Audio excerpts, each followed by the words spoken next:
we want to stay in the dark. We want to stay over there like mushrooms, and you feed them garbage and you throw them in the corner, and you don't really think about them till you need them. And I hope that they don't talk about us, because that's probably a good thing. And if we're talking about our quarterbacks and receivers and running backs and tight ends this season and into the future, then that means we're doing our job.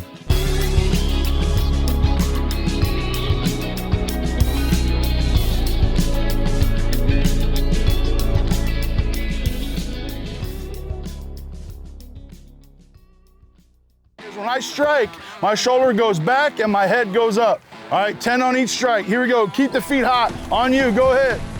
Razorback offensive line coach Eric Mateos may be new to the staff, but he's certainly not new to the head coach or the Arkansas program. Nice. Rotate. Rotate. Let's go. Rotate. Mateos spent 2 seasons as a grad assistant 10 years ago, learning from a man regarded as the best offensive line coach in the country, Sam Pittman. Some of the best coaches in the country are guys that GA'd for him and learned under him. And I'm just a part of that group. He's the reason I'm a Division I football coach. All right, the second whistle, he's bull rushing. Second whistle, he's bull rushing. While Mateo has landed Power 5 coaching gigs, his background comes from the JUCO ranks, a quality that has helped to develop his unique work ethic. When you're coaching junior college, you do everything. You know, I remember I was the recruiting coordinator, assistant equipment. I was washing jock straps every night. I still feel like I gotta wake up at 5 a.m. and throw the laundry in the dryer at the field house. Work it, work it, work it. Since then, he's landed jobs at programs like LSU, BYU, and Baylor, where he built his reputation as a top O-line coach himself, proving he's more than just Pittman's understudy. I'm actually really blessed that we were able to be apart for so long, and I was able to kind of go on my own and show that I could do it on my own. Here we go, next guy ready. Next guy ready. But when he did get the call to once again coach under Sam Pittman at Arkansas, there was zero hesitation. I said yes in about a millisecond, because if there's one person that I would leave a stable contract for and move my wife, who's very pregnant, for, it's him. And it's because I'm really passionate about making this work. It was fun to watch y'all play today. All of y'all. It was fun. Good job today. Appreciate you. We'll see you tomorrow. The better we are. 1, 2, 3. Great. Here we go. Hustle up. Hustle up. Welcome back to Arkansas. Yeah, thank you. 2013 through 2015. That's right. Last time you were here, grad assistant under Coach Pittman. Mm-hmm. Has anything changed? You know, it's funny. Pat was like, yeah, you know, there really hasn't been anything changed in the building. And I walk in the building, I was like, I don't know where half this, it was like totally different than when I left. So yeah, a lot of that's changed. So a lot of the little nuance of the building's changed. But the other thing too, the bypass is clutch that they made for Bella Vista and the one to the airport. Yeah. That was a surprise, a pleasant surprise. Yeah, those are good. Yeah, so I don't know that flyover on North College near the mall probably wasn't there when you were here. I don't know that I've gone. I haven't gone over there yet. Well, you don't have much time in your life right now to do anything besides go to the football building and go home and help your wife take care of a newborn. Mm-hmm. Haven't really explored a whole lot. Haven't really checked a lot of the new places out. So you have 2 kids. Yep. And they're both under 2. Yeah. Yeah. Yeah. So the Isabel just turned. Isabel is going to be 17 months in the next couple days, and then Camila's 3 weeks and some change. Man. Yeah. So we moved because you know the hard thing is when you get a job, we're basically like, okay, we got 2 options because the due date was like February 11th, and so it was like wait, have the baby in Waco with the same doctor, and then have her move here in April. Or it was like, no, let's go now and just get moved as fast as we can. So we chose option B, and it's made it rough. But my wife crushed it. She crushed it, and so we were able to. We moved. A moving truck showed up, and then I think 8 days later, the baby was born. So we had about a week to get unpacked, get the house ready. Most of the time, if you find a married football coach, who also has kids, you find an MVP wife. There's no question. I mean, it's just part of the deal, isn't it? She's crushed it. Like, yeah, and you got long hours, and it's a transient business too. I mean, I don't know how many people realize, but even a head coach, it's hard to maintain that position for a decade, or 5-10 years. An assistant coach, they're not signing contracts that long. And it's sort of a little bit of a climb the ladder business, and there's a lot of relationships involved, so you never know how long you're going to be somewhere. And I think every time you go into a gig, you have the anticipation that I'm going to be here a long time. And I think sometimes reality doesn't match up. I mean, when I started at Baylor, in my mind, I was like, I'm good. Like this is a great opportunity for me, and the way I kind of had to work my way up. I mean, I did what I call JV squad work for let's about talk 6 about years. That. Let's talk. I mean, all the way back to when you were here as a GA. I mean, talk about the journey you've been on a little bit to get to Baylor before coming here. Well, even before I came here, I was a volunteer student assistant for 1 year at Southwest Baptist, where I played. Yep. Because I was finishing, I needed an extra semester to finish my degree. Because when I had transferred, I didn't graduate from my junior college, so not all of my hours transferred. So I needed an extra semester to graduate, and I didn't redshirt. And so I was a volunteer student assistant at my school that I played at, doing special teams, which was like totally off-brand for me. And then I went back to Hutchinson, which is where I played. And like after that first year at Southwest Baptist, I almost decided not to coach because I couldn't get anybody to hire me as a GA. I mean, I was applying at D2s and NAIA schools, and I wasn't even trying to go Division I. I was just trying to get somebody to hire me as a GA. And that's not a high-paying glamour job No. for anybody who may not understand. You have to love coaching to want to do I that. couldn't get anybody to hire me, so I was actually about to not coach. And I interviewed and accepted a job working for a staffing agency in Kansas City that does like medical staffing. And I accepted it. It was supposed to start on Monday, and then I got a call on Wednesday from my junior college coach. I was like, hey, you want to come coach tight ends and live in the dorm? We'll pay you $300 a month, but you live in the dorm and we'll let you eat in the cafeteria. So I decided ultimately to do that. And so I did that I did those two places for 2 years before I even came here.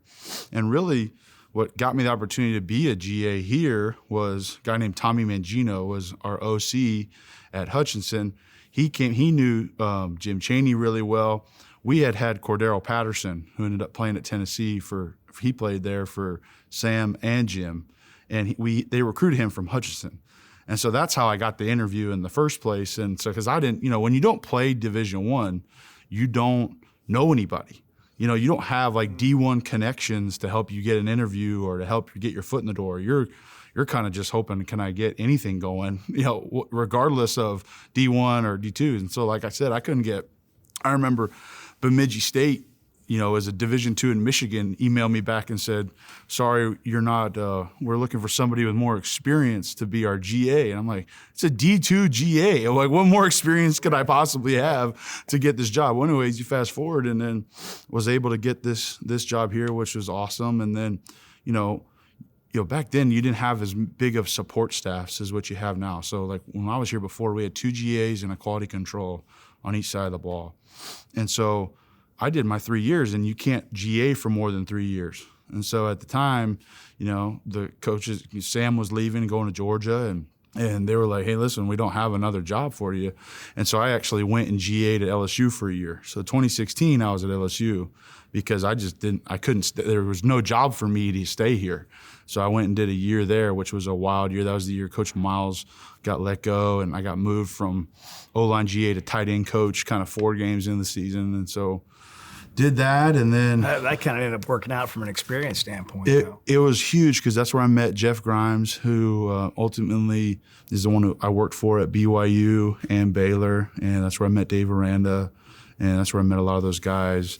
And so that was huge for me. I thought it was a good decision for me, and it worked out. So did a year there. Then I did Texas State, was my first full-time O-line coaching job, 17 and 18. And did 2 years there. Our head coach got let go, and then I went to BYU for 2 years.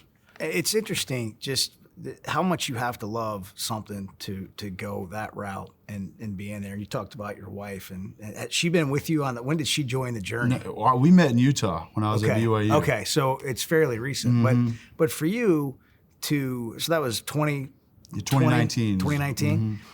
You know, for you to go through that, not having any idea, you know, if this is really going to work. I mean, did you have nights where you said you did something else for a while, but once you even got back in it, like at the JUCO level or a GA here, and then you got to leave and you got to go to LSU, were you kind of wondering, like, man, is this going to work? Yeah. I think, you know, what happens too is like a lot of your buddies from high school, you know, they're taking corporate jobs and entry-level jobs that, you know, pay a salary and have benefits, and you're just jealous that they got a car note, you know, and I'm like, I wish I had a car.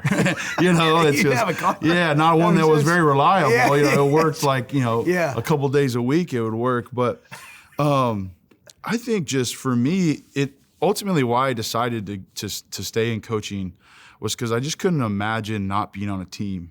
And I couldn't imagine not having a training camp to get ready for. I couldn't imagine my life not smelling grass in August and getting ready for a season. I couldn't imagine just like what am I going to do on a Saturday in October, you know, as somebody who's working a 9 to 5. Like, it never was a fit for me. And so while a lot of my friends were kind of starting their careers and I was still balling on a budget, as I would say, I was okay with it. You know, my high school coach told me when I was thinking about getting into coaching, like when I was kind of at that crossroads of do I stay with this or do I go just work another job in Kansas City?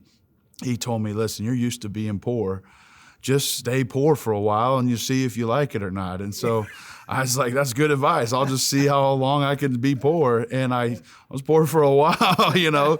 So I did 6 years of good hard labor, but every single one of those jobs provided great lessons. You know, when you're coaching junior college, there's not a strength and conditioning coach or an equipment manager or a video coordinator. You do everything. You know, I remember I was the recruiting coordinator, assistant equipment. I was washing jock straps every night. I was a video coordinator, assistant strength coach. I mean, you wear all these hats. And then I remember I got the GA job here and I was like, hey, when are weights? You know, and the other guys are like, what are you talking about? I'm like, well, when is the workouts? Do we need to be at the workouts? Like, who's going to coach these guys? Well, they got 5, 6 other guys that are coaching them. So it was just an adjustment because, like, again, I didn't play Division I, so I didn't know anything about D1 football whatsoever. Yeah, I was wondering, you know, first of all, I was wondering about JUCO, and you kind of covered it. I mean, we see some of it if you watch Last Chance U. Yeah, that's exactly what they showed in that show. That's exactly what it is. Yeah. Now, I would say there's not as many aggressive coaching moments maybe that they depicted in that show, but the kind of kids that you're working with and the kind of problems and obstacles you have are all very real. That was a good show. That shined a good light into what that is because that was pretty spot on. Well, and it's appropriately named. You know, and maybe for you. I mean, you were there trying to just find a way. It's fascinating, and this is all of life, not just your sport and your profession, but knowing anybody that can just get you one step. And it's interesting, you know, you didn't just get to where you are today because of the people you know. You just get a chance. How do you feel like you've done with your chance? There must be a sense of accomplishment that the chances you've been given that you've taken advantage of. And maybe part of that is where you come from. Sure. And the work you had to put in and not taking it for granted. Yeah, I mean, just hearing you say it makes me proud of it. You know, you try not to think about it a lot just because, you know, I think some of that can be poison to you too. But yeah, I mean, it's been really cool. I feel like, you know, I remember you get hired, you get your first full-time O-line job. I'm 27 years old when I get my first job coaching a position by myself at Texas State. And you fast forward 2 years and our head coach is let go. And so you basically go like, I worked so hard to get here. And then, bam, you don't have a job for 2 months. And it's like you just crash right back down. And I almost think that was really good for me because it was like, hey, here's this new salary and these benefits, and hey, we're going to pay for your flights to go here. And I'm thinking, wow, this is insane. Well, must be how could these coaches not be successful with all these resources once you're full time?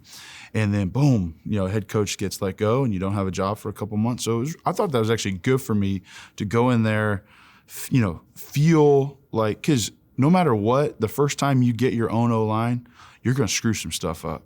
You can sit in the GA seat and look at the head O-line coach and think, man, that guy should be doing this, or he should be doing that, or I could do that. But then once you look at 20 guys in the face and they're looking at you like, hey, what are we going to do, bro? Mm-hmm. It's inevitable that you're going to make some mistakes, and I certainly did.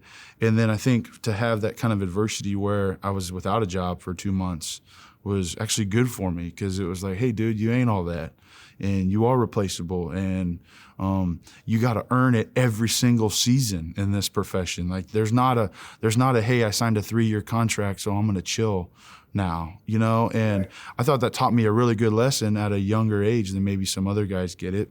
But then when I was blessed with the opportunity to interview for BYU and I got the BYU O-line job, I felt like I came back even hungrier and even more motivated. And, I'm really proud of the work we did there. I feel like we built a really good O-line culture there and had a lot of success. Our quarterback ended up being like the second pick in the draft. They hadn't had an O-lineman drafted in 15 years, and we had 2 of the guys that I had there get drafted. So I loved that. That was a blast, and obviously it's where I met my wife out in Utah, and so I thought that was a huge blessing in itself. Probably the biggest takeaway of those 2 years, and so. And then, Baylor was a blast, and it was a huge blessing for me. We won. The year before I had gotten there, they had really struggled on the O-line in 2020, and I think they were like last in the Big 12 in rushing and sacks allowed.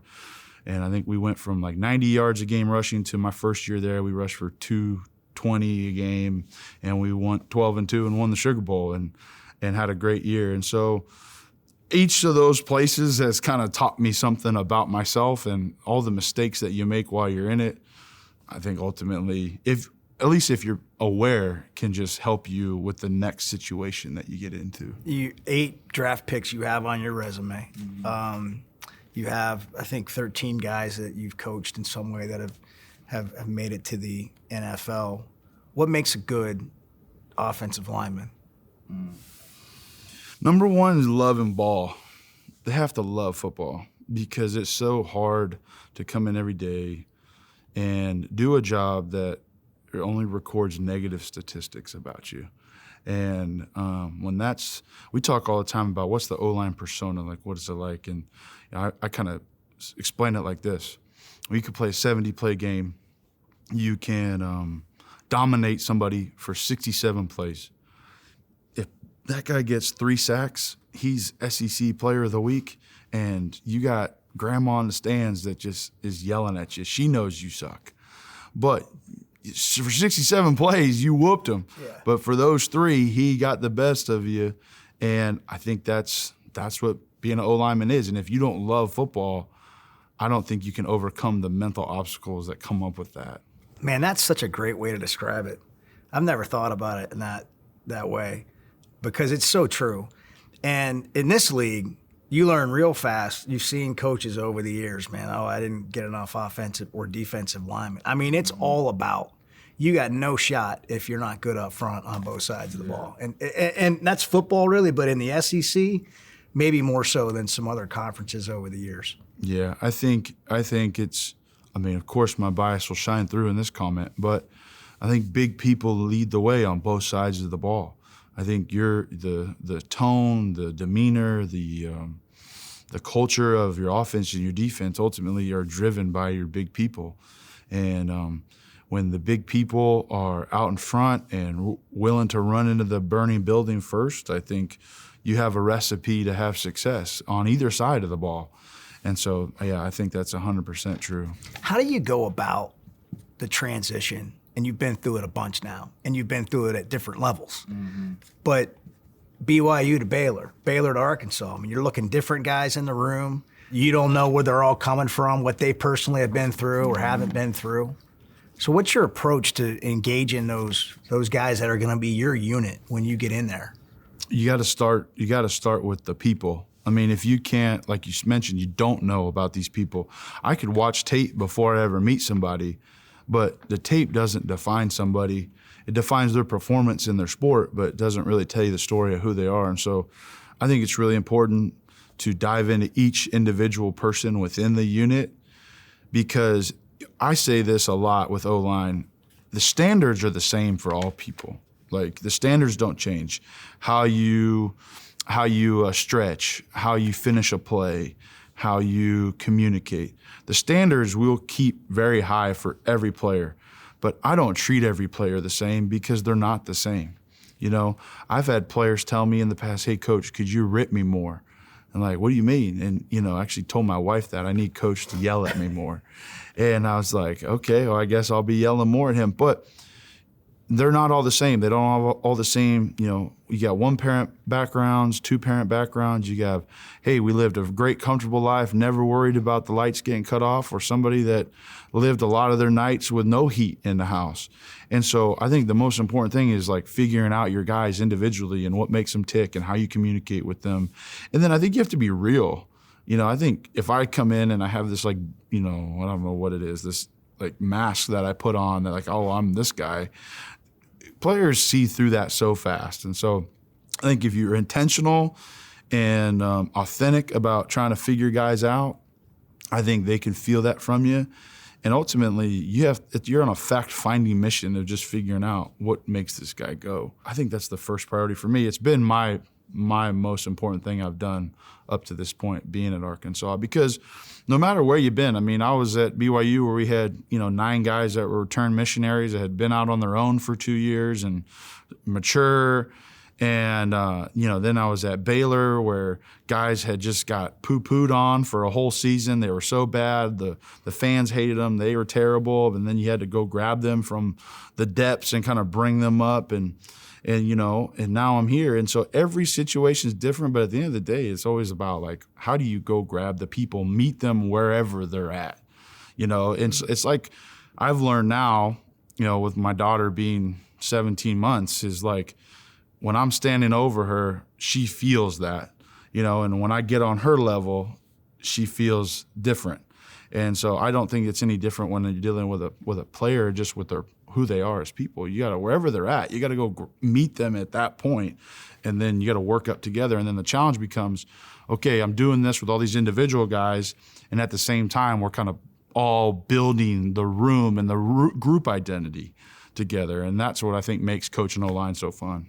That's obviously a big part of coaching, but what makes a good coach? And I was going to get into the weeds a little bit. So what makes a good offensive line coach? Like if you're interviewing, what makes you a candidate over another guy? Mm-hmm. But I mean, coaching's coaching to some extent, right? What do you think the key to being a successful coach is? And maybe it's not exclusive to the O-line. Mm-hmm. Maybe it's in general. Yeah, I mean, I think even if I changed positions, it would be the same approach for me. But to me, I think players want to have somebody who's real, maybe somebody who's relatable, you know, at some level. I think communication is huge. I mean, just how you communicate with individuals, whether it's verbal or nonverbal. You know, if I'm somebody who stands behind the O-line and every time they look at me, you know, I'm looking grumpy and mad, you know, that's not going to get them feeling any better or more excited to play. And so I think, you know, your communication skills are important. And then ultimately, like, they have to know that you're going to get them better. I think players, regardless of who you are as a coach, where you're from, what experience, like, I'm not as good as a single player in our room when I was a player. I was terrible compared to them. But if you can show your players, hey, if you do this, this will happen. If I want this, I must do this. If I want to get better at this, I have to do this. If you show them the why and explain the why and can articulate your coaching, and then they start seeing results and they're like, oh, wait a second, yeah, this makes sense. This is working for me. That's what players want. They want to get better, and they want to be able to communicate with you and know what you think of them. And at the end of the day, I don't think that's ever going to change. And you got to hold them accountable, and all that falls within that realm, you know, as far as being demanding and all that, because like athletes want to be pushed. They want to be pushed. And if they don't want to be, then they don't belong here anyways. Yeah, you got 3 transfers, but you're also inheriting a group that, was pretty beat up last year. A lot of sacks, had an offensive coordinator change in the middle of the year, a lot of stuff going on. What's the key to kind of turning the corner and having success, which you've done before? Baylor was a good example of that. I think it's just like, don't pretend it didn't happen. I think some guys make a mistake about that, about never addressing it. And so actually when I got here, I addressed it right off the bat. My first day on the job, I met with the whole group and I said, hey, listen, we're going to sit in here. We're going to air out grievances, things that made us mad last season, things we didn't like about last season. Let's be really real, open and honest in this room. And at first it was like I was kind of pulling teeth, and nobody was really sure. And then one guy talks and now all of a sudden it becomes a real discussion. And you're kind of just airing out the BS that was there, and it's just kind of a release a little bit for them as to, hey, I can say this out loud right now. And, we made a pact that, hey, whatever it was we just said in here, we're leaving it in 23 where it belongs because it's going to do us no good in 24. We're not going to pretend it never happened, but also we're not going to sit here and perseverate on, hey, what happened last season or here we go again. Like that can't be, because every O-line is different. Even if you only switch out a couple guys, every single year, every single team and every single O-line is totally unique. And I mean, again, like I was part of something at Baylor where we went from 2-7 to 12-2 in one season. And it wasn't like we reinvented football. It wasn't like we got 30 transfers. That didn't happen either. It was, hey, we just kind of refocused the guys, added a couple pieces where we needed to, and we refocused the guys and coached them and galvanized their spirit and their motivation, and they performed. And I think that's the same thing that I'm trying to do here, and I think it's heading the right direction so far. So you come back to coach as an offensive line coach for a guy that you were a GA for, Sam Pittman. He was the offensive line coach when you were here 2013 through 2015. Run that by me in terms of what the relationship is like, similar, different, and by the way, that's his position.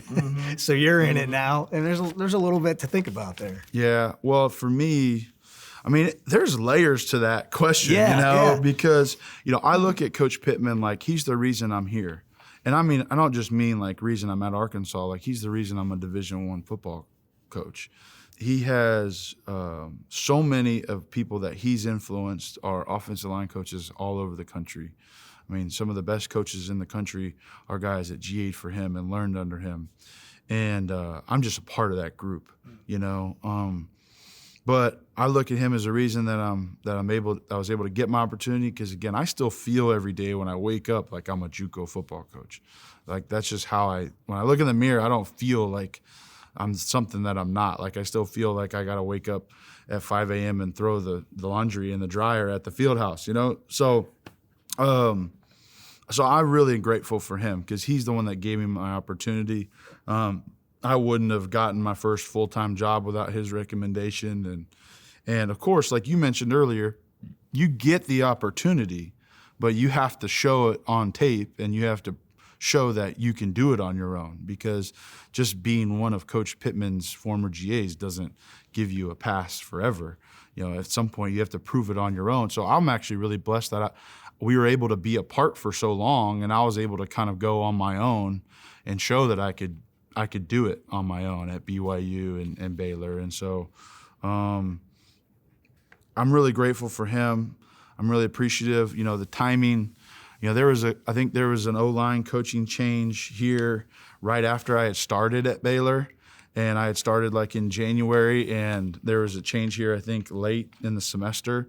And, that wasn't really even an option for me because I was going to stay loyal to my new opportunity at Baylor. But, when he called me about this, it was a no-brainer for me. And I feel really passionate about getting this right for him, because I wouldn't be here without him. And I'm here, and I said yes in about a millisecond because if there's one person that I would leave a stable contract for and move my wife who's very pregnant for, it's him. And it's because I'm really passionate about making this work and fixing this and doing it the right way and doing it the way where he trusts me, he knows me, but also he's great for me because he reminds me of little things.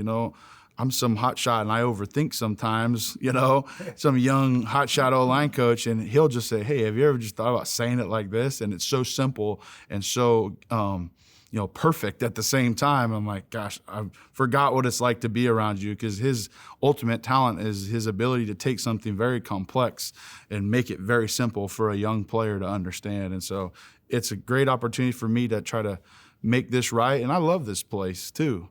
I did get my master's degree, and because I didn't go to a big D1 school in my undergrad, I consider myself like an Arkansas alum. Like, that's my big school that I graduated from, and so I have a lot of pride in it, in this opportunity, and I wouldn't want to do this for anybody else besides him. Being a head coach is hard. It's got, obviously, not that I've done it at that level, but you've got a lot of stuff you got to deal with that aren't even not even football related things, right? Not to mention the whole team and all that. How involved have you guys talked about him being, particularly since you all have worked together in that way in this like year? with the O-line? Yeah, just like how, yeah.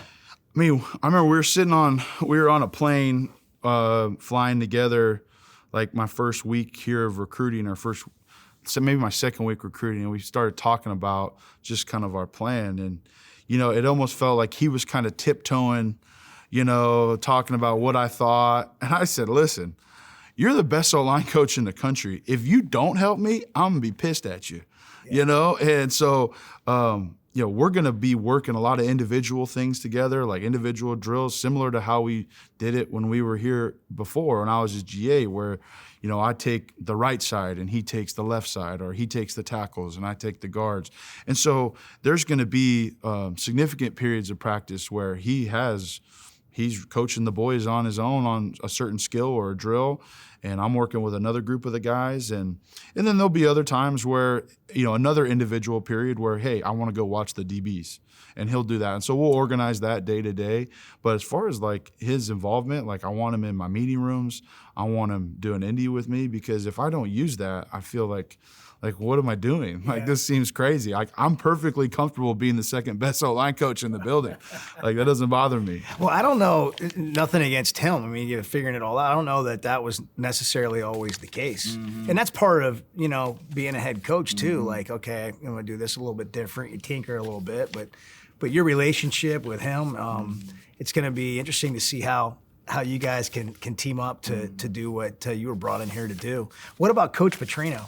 Yeah. And having him as an offensive coordinator, what's that been like for you, spending time around him? Man, it's exceeded every expectation that I had even before.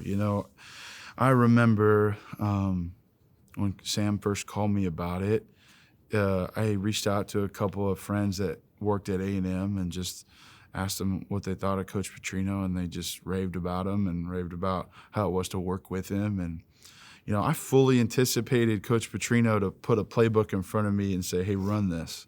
I mean, that's kind of what I thought was going to be the case. You have a very experienced, brilliant coordinator. I don't really have any kind of ground to say, no, we shouldn't do that. Right. I was expecting the playbook to get thrown in my face and say, here you go, run this offense. And it's been the total opposite. He's been so open to my ideas, our ideas as staff, different coaches, different perspectives. He's very firm in what he believes in the passing game, and how to develop the quarterbacks, and how to create explosive plays, and how to structure the offense formationally and shifts and motions. But also at the same time, he's been very accommodating to, hey, Coach, I might not see it that way. What do you think about doing this and this protection, or doing this and this run? And, I mean, you make you ask those questions or those comments, and you're kind of like wondering, like, what's the response going to be? But he's been so unbelievably great to work with, and he's so brilliant and provides so much big picture perspective that for me, I'm 25 years from having coached as much ball as he has, and so. I just enjoyed soaking it all in, listening. I try to listen, and then when it's my turn to talk, I'll give my piece. And the great thing is, he's been super open to everything, and I've loved it. Really have. It's like you've hit the ground running, had to learn people and your players and all this stuff fast. And, at the time this airs, we'll be in the middle of spring ball.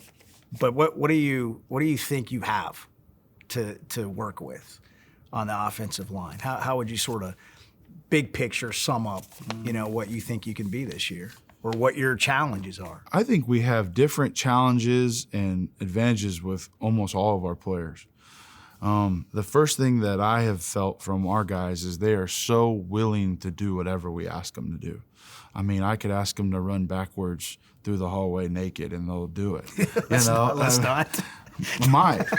Halfway through spring ball, we might. But they're so eager to be good. They really enjoy football, and I was a little bit worried, like, hey, you bring in new people, you have old people, you got a new coach, like, how's this all going to mesh? And I think that the personalities meshing has been really surprising for me. It's been really enjoyable to just observe it, just to watch how they interact with each other, how they communicate with each other. And I think that's because we brought the right people in as well. We didn't bring in ego guys. We brought in humble guys that love football, like I mentioned at the beginning. And then I think that we have a chance to be pretty dang athletic. I mean, I think the guys that were here, plus the guys that we brought in, I think we're pretty exceptionally athletic. And I think just today I'm watching them do their starts, and I'm watching Amarian Harris burst out of his stance for working a 40 start, and I'm just like, gee, Chris, I don't think I've ever seen anybody with that burst. And coach, since I've been an O-line coach, I mean, he's just so freaky athletic, and guys that we brought in, and the guys, I told this to the guys, I mentioned this to the press on signing day, it's not like we had a bunch of bums in that room. It's not like we're coming here and, oh my gosh, how in the world will we ever make these guys, football players? These guys are here for a reason. They're at Arkansas for a reason. And so I think we got a really good chance to do what we want to do offensively. I'm excited about this group. I told my wife, I remember there were spring scrimmages, my first spring at Baylor, where I was like, I don't know that we got rushed for a yard today. I remember getting home from practice and be like, I don't think we had any rushing yards today. I think we were 0 or negative on every play. And, and so I remember her just being really nervous about it. And then, eventually it clicks and you get it right. And we ran for a lot of yards that year. And so I think we are exceptionally athletic. Does your wife know football now, or did she already know it? She knows ball. Yeah, she was my wife worked in athletic administration at BYU for about 9-10 years. Okay. So she knows ball a little bit. Yeah. And she does all my grading for me at That's home. good and bad. You come I saw that. I could tell what was going on there. And you're like, you weren't supposed to see that. Yeah, the good thing is she'll be at practice and she'll know. She's like, 55 struggled today. What was going on with him? So she knows. Makes That's it fun. great. That's great. Well, continue success and good luck to you guys raising that family. Yeah. Let me ask you this as we wrap up. I like to ask every coach or athlete that we talk to here on the Hog Pod. When your time here is done, whenever that is, what kind of memory do you hope to leave? What do you hope people think about your time as the offensive line coach here? Quite frankly, I hope that nobody really remembers me, because that means that they weren't talking about us very much. And I think we coach and play a position that you don't really want to be talked about, because we want it to be where everybody talks about how great our running game, our running backs were, how great our receivers were. And I think even when you look back at some of the years I was here before, we kind of propped up the O-line a little bit, when I was here before, and that was intentional. And from a recruiting standpoint. Yeah, from a recruiting standpoint. We put the boys on the cover of the media guide and all that. That was fun. Sebastian Totola threw a pass. Oh, yeah, that was first class. That was very strategic. But no, I think for me, I just want the players to feel like they got coached really well here. I would hope that the people of Arkansas know that I love this place, and I hope that they don't talk about us, because that's probably a good thing. And if we're talking about our quarterbacks and receivers and running backs and tight ends this season and into the future, then that means we're doing our job. And that means that we can kind of stay in our lane. I like to talk about O-line, and this is not just me. This is a common kind of O-line thought process and saying amongst the group. But, we want to stay in the dark. We want to stay over there like mushrooms, and you feed them garbage and you throw them in the corner, and you don't really think about them till you need them. But that's where we belong, and that's where we're going to operate, is kind of in the dark. And the guys that do their job, they're going to earn their glory eventually. They're going to become draft picks and get all conference, things like that. But we got a lot of great skill players, and I think the more we're talking about them, that means that we're doing our job.